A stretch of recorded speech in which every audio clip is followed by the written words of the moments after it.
Welcome. In this video I will show you how to add another user's account to your LENOVO G70-35 laptop.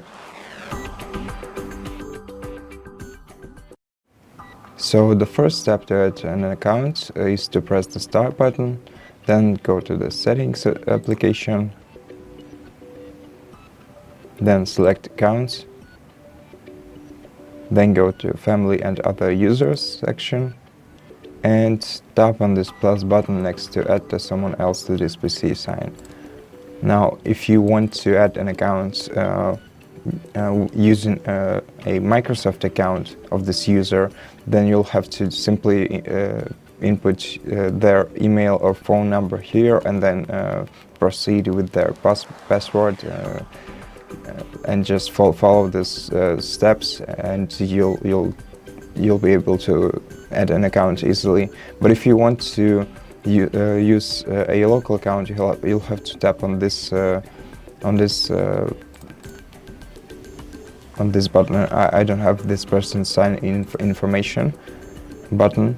Then this will also work if you want to create an account for this user, a Microsoft account for this user, or just add a user locally without an account, which I'll explain to you right now. So if you want to, you can create an account and then add a user with this account. Just proceed through the steps. But if you want to add an account locally, select this option, then add a user account's name. So for example, let's name our user HardReset.Info. Now enter their password and confirm. Now you'll have to select 3 security questions for this person. Security questions, and then answer them. So what was your first pet's name? Let's say Sam. So the next question, what's the name of the city where you were born? Let's say New York.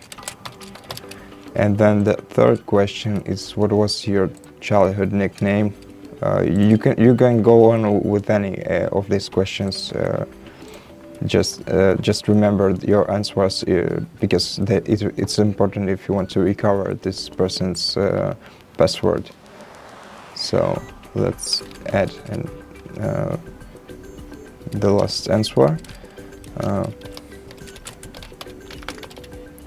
and then tap on the next button. And this way we have just created a new local account. You can log into it just by pressing the Start button, then tapping on your account, and then switching to this account's user. If you want to remove this account's user, you'll have to press this Remove button. But first, make sure that you're signed out of this user's account, so that you're only using your original account at the moment, and user number 2 is signed out. This way you'll be able to remove the account by pressing the Remove button, then confirming by pressing this one button. And that's it. Thank you for watching this video. If you liked it, consider subscribing to our channel, leave us a like and a comment below.